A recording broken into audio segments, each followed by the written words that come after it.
V súčasnosti zažívame na celom svete obrovské a ničivé zmeny podnebia. Niektorí odborníci ale tvrdia, že dnešná situácia je ešte len nepatrný začiatok. Nenápadná predzvesť reťazca klimatických katastrof, ktoré môžu definitívne zničiť život na Zemi v takej podobe, ako ho poznáme. Nastala už v zložitom ekosystéme našej planéty taká klimatická zmena, o ktorej mnohí z nás netušia, no v skutočnosti sa môže prejaviť už každým dňom? Je pravda, že aj nepatrná zmena teploty atmosféry alebo svetového oceánu môže spôsobiť javy, ktoré povedú ku klimatickej katastrofe na svete? Najponurejšie predpovede hovoria o obrovskom topení polárneho ľadovca, o potopách, ktoré zmetú celé národy a o iných živelných pohromách, ktorých bezprostrednou príčinou je ľudská bezohľadnosť. Čaká svet taká budúcnosť? Meteorológovia a klimatológovia hovoria, že obdobie ničivých výchric, krúpobytia a prívalových dažďov sa už začalo. Sú naozaj dôsledkom globálneho otepľovania? Niektorí vedci namietajú, že katastrofický scenár je pritiahnutý za vlasy. Nemôžeme sa predsa spoliehať na predpovede na základe počítačových štatistík, pretože chladnejšie a teplejšie obdobia sa prirodzene striedajú. Aká je pravda? Sme schopní odpovedať na otázku včas a odvrátiť celosvetovú katastrofu? Alebo nám neostáva nič iné, len sa zmieriť s prichádzajúcou hrozbou, pretože nie je v našej moci ju ovplyvniť. Príroda, ale aj jej ničenie ovplyvňuje osud každúčkého tvora na planéte.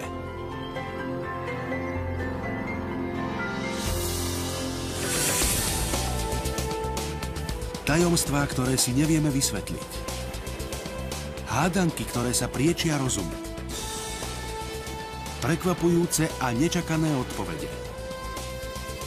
Stretnutie so záhadami, ktoré môžu navždy zmeniť náš život. Stojíme tvárou v tvár najväčším rébusom histórie. Veľké záhady sveta vystupujú na povrch a zasahujú do nášho života spôsobom, aký si ani nevieme predstaviť. Slovenská televízia uvádza americký dokumentárny seriál Veľké záhady. Je globálne otepľovanie skutočné?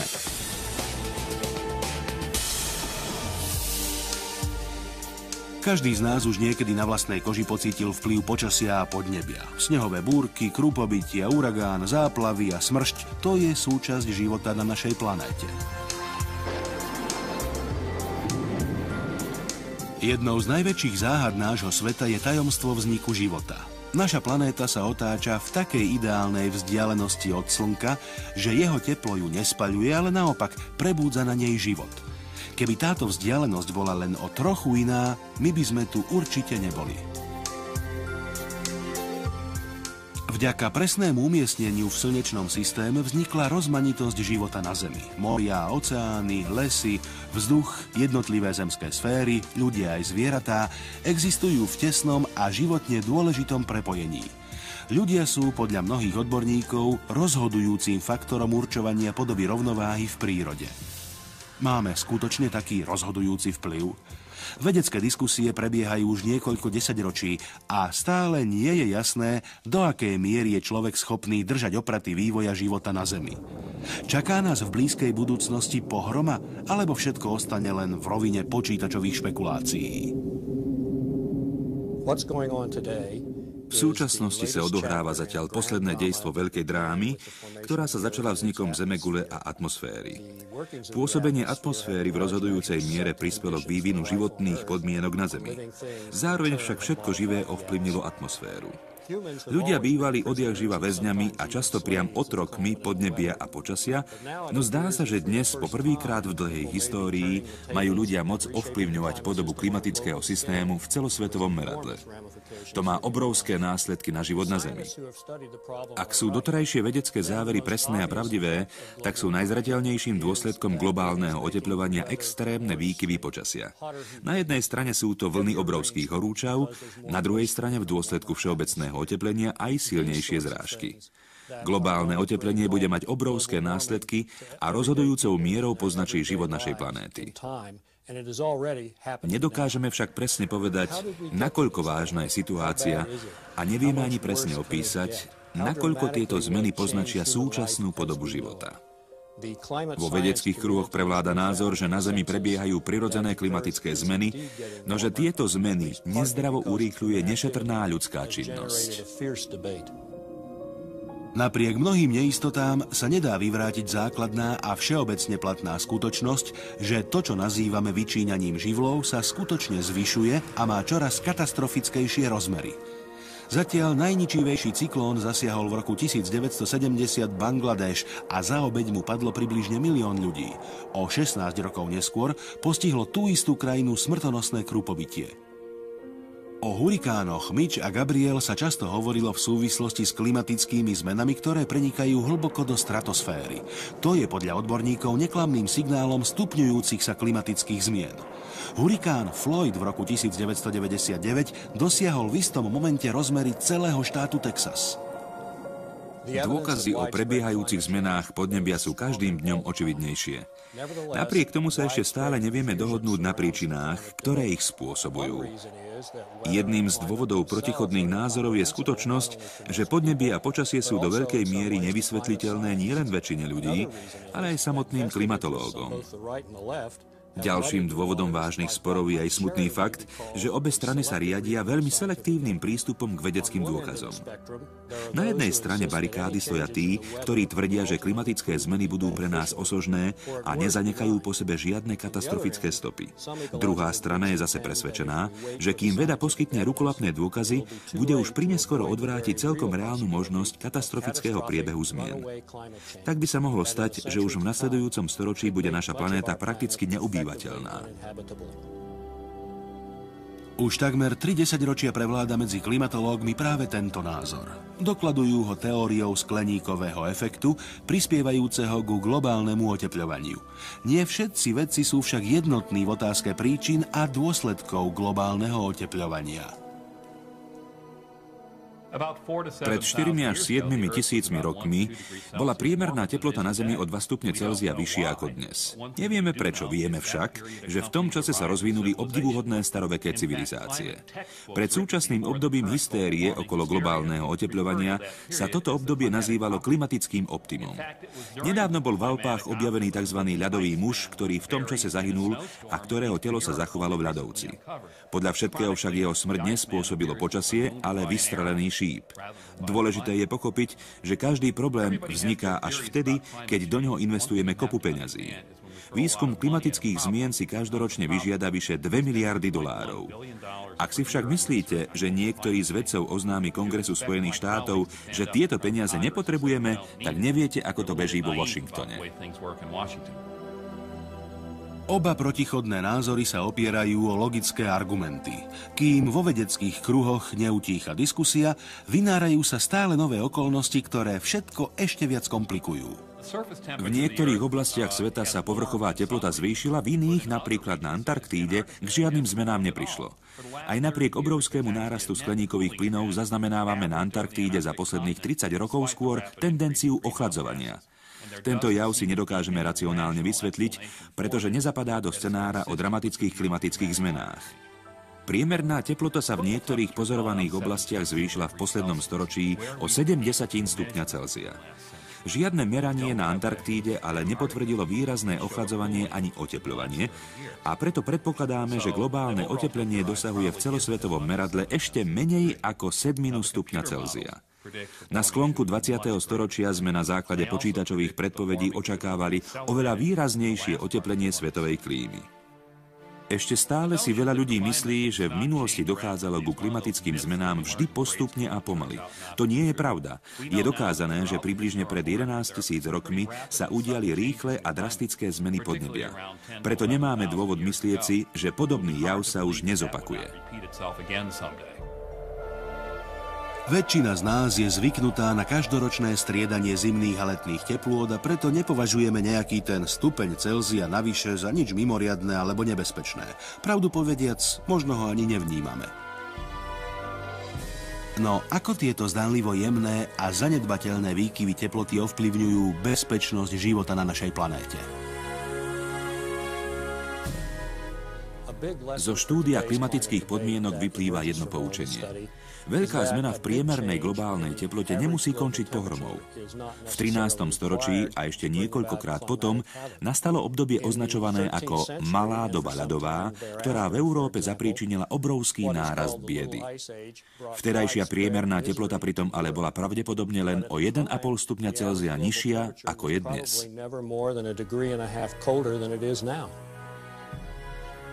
Možno je to tak.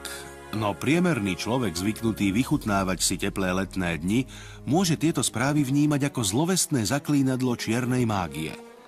Aká je skutočnosť? Podliehame fantastickým scenárom, ktorých jediným zmyslom je získanie čo najviac peňazí? Alebo sú predpovede klimatickej katastrofy skutočne podložené reálnymi argumentami?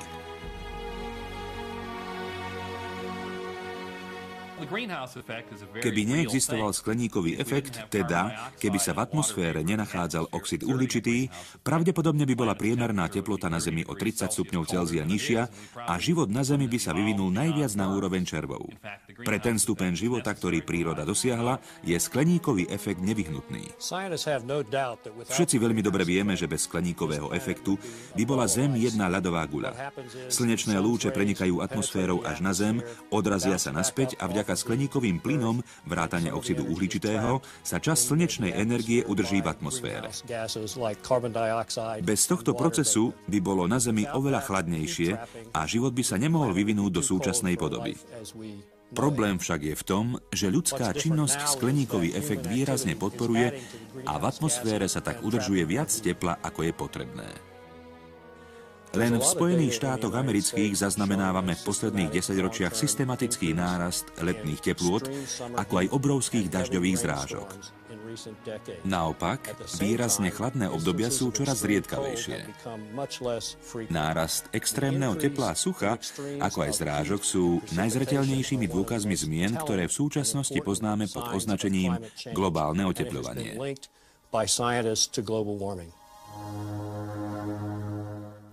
Za posledných 100 rokov stúpla priemerná povrchová teplota o 0,7 stupňa Celzia, ale chýbajú nám merania z toho istého obdobia z Antarktídy. Spomínaných 0,7 stupňa Celzia však nie vždy zodpovedá zmenám v skleníkovom efekte. Približne polovičná hodnota oteplenia stúpla už pred rokom 1940, hoci vtedy priemyselná činnosť nevyprodukovala také množstvo skleníkových plynov ako dnes. Oteplenie, ktoré nastalo po roku 1975, má približne tú istú hodnotu ako oteplenie v prvej polovici 20. storočia.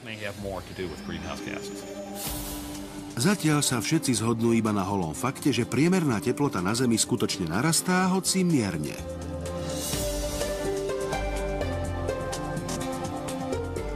Ľudská činnosť výrazne podporuje tvorbu skleníkových plynov a problém životného prostredia sa preto stáva aj otázkou politickou. Spojené štáty americké vyprodukujú najväčšie množstvo oxidu uhličitého na svete a môžu preto najväčšmi rozhodnúť o osude planéty. Ako sa môžeme brániť nebezpečenstvu globálneho oteplenia? Je priemyselná ľudská činnosť skutočne rozhodujúcim faktorom, ktorý môže spôsobiť obrovskú a ničivú klimatickú zmenu? Veľké záhady. Už sa nám všetkým stalo, že sme v neočakávanom daždi museli rozťahovať dáždniky, hoci predpoveď počasia sľubovala slnečné a stabilné počasie. Dôvera v televízne predpovede sa v poslednom období stala skôr predmetom vtipov a málo kedy sa na ne môžeme skutočne spoľahnúť. Je vôbec možné hodnoverne predpovedať obrovské klimatické zmeny v neznámej budúcnosti, keď nedokážeme presne určiť ani to, či bude zajtra pršať alebo svietiť slnko?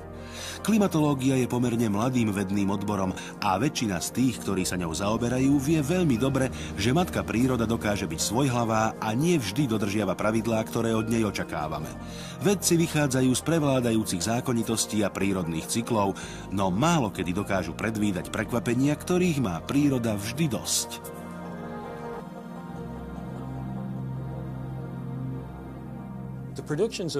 Reakciu klimatických podmienok na zvýšenú produkciu skleníkových plynov predpovedajú vedci na základe počítačových modelov. Výskum začal v 70. rokoch doktor Siakura Minabe v geofyzikálnom laboratóriu v Princetone a James Hanson, klimatológ z Goddardovho inštitútu. Stali sa tak pioniermi vo významnom odvetví klimatologických predpovedí. Dá sa však na základe počítačových modelov spoľahlivo predpovedať klimatická situácia v budúcnosti? Zhodujú sa vedci pozorujúci dôsledky globálneho otepľovania aspoň v niektorých bodoch? Mnohí z mojich kolegov, ktorí sa dlhodobo zaoberajú výskumom klimatologických javov, sú ohľadom hypotézy o vplyve ľudskej činnosti na globálne otepľovanie pomerne skeptickí. Domnievame sa, že väčšina klimatických zmien, ktoré nastali v období posledných niekoľkých desaťročí, je pravdepodobne skôr dôsledkom prirodzených prírodných procesov. Nie všetci sa samozrejme zhodujeme na fyzikálnych príčinách javu, ale výrazná väčšina odborníkov zastáva názor, že všeobecný a mierny nárast priemernej teploty na Zemi v poslednom storočí nemusí nevyhnutne potvrdzovať teóriu o neblahom účinku ľudskej činnosti na klimatické zmeny. Emisie oxidu uhoľnatého do ovzdušia budú aj v budúcnosti vplývať len málo na celkovú zmenu svetovej klímy.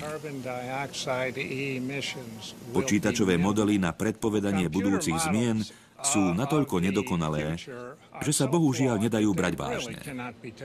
A klimatológia v súčasnom stave bádania nedokáže posúdiť, do akej miery sa na zmene podnebia podieľajú skleníkové plyny a ani to, ako by sa ich vplyv dal v súčasnej miere stabilizovať.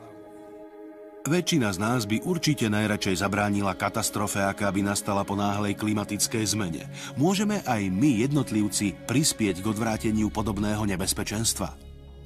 Myšlienka, že na globálnom otepľovaní sa mimoriadne podieľa ľudská činnosť, vôbec nie je nová. Prvým človekom, ktorý hovoril o skleníkovom efekte, bol francúzsky matematik a fyzik barón Jean-Baptiste Joseph Fourier v roku 1827. Teoreticky ide len o to, aby sa obmedzilo množstvo oxidu uhoľnatého a ďalších skleníkových plynov vo vzduší a celý problém sa tak vyrieši.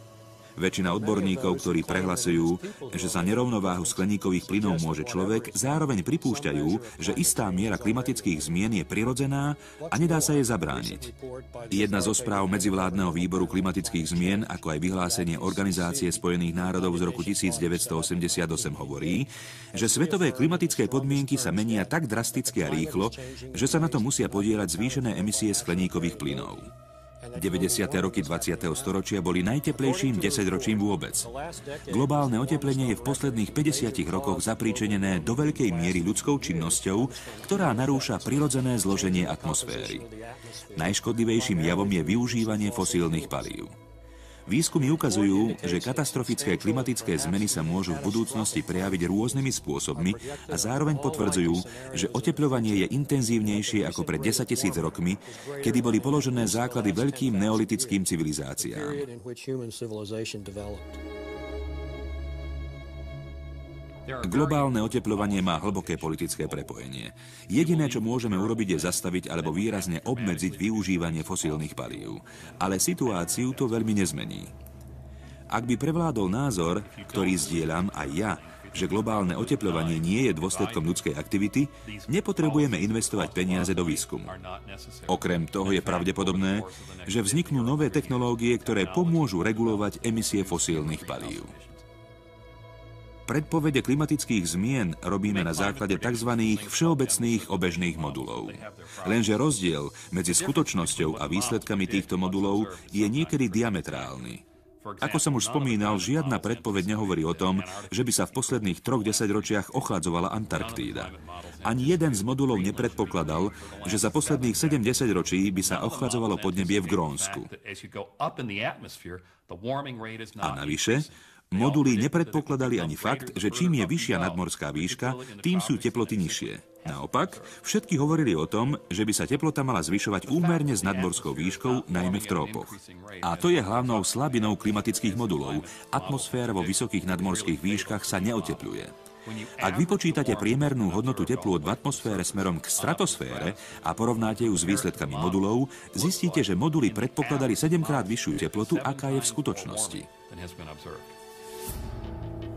Je očividné, že v poslednom storočí sa v USA zvýšilo množstvo zrážok. V období pred 4 až 7 tisíc rokmi bolo podnebie oveľa teplejšie a napriek tomu nemáme dôkazy o žiadnych ničivých hurikánoch, ktoré vyčíňajú dnes. Myslím, že príroda nám chce niečo povedať. Priemerná rýchlosť hurikánov v Atlantiku sa v posledných 50 rokoch znižuje, paradoxne s nárastom skleníkových plynov. Ak porovnáme výsledky pozorovaní s výsledkami počítačových modulov, neostane nám nič iné, ako skonštatovať, že otepľovanie v 21. storočí je a aj bude pomerne mierne. Zdá sa, že k otepleniu dôjde najmä v obdobiach zimy a nie počas leta a navyše nie vo všetkých častiach Zeme. Oteplenie ešte nemusí znamenať pohromu. Je takmer isté, že budúcnosť nám skutočne prinesie klimatické prekvapenia, no keby ich nebolo, neexistoval by ani dôvod zaoberať sa klimatológiou.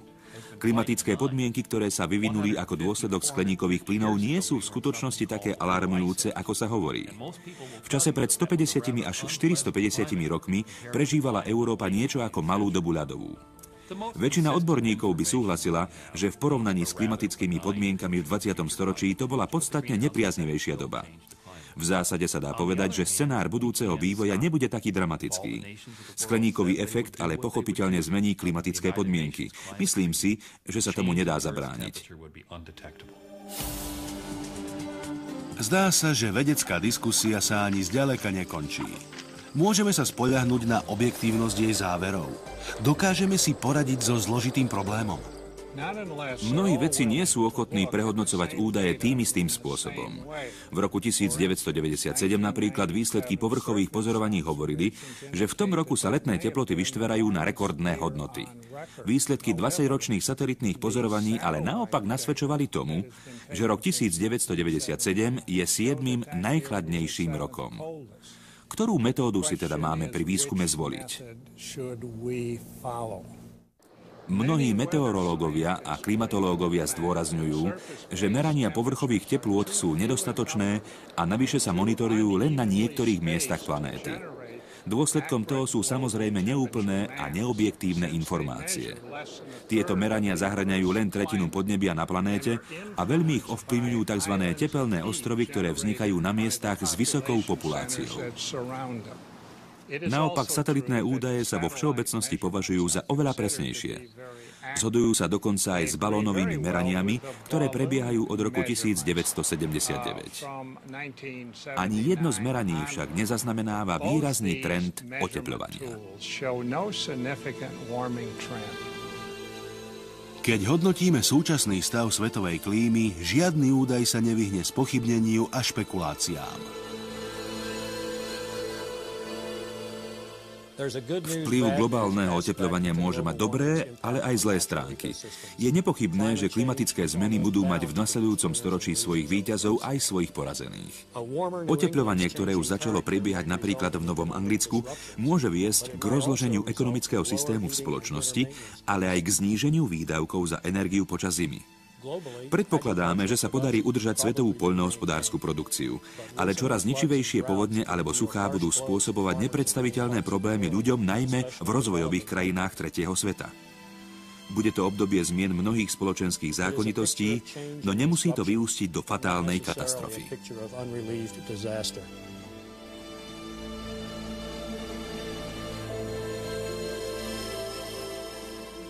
Špecialisti si odporujú v názoroch a tie isté údaje interpretujú celkom protichodne.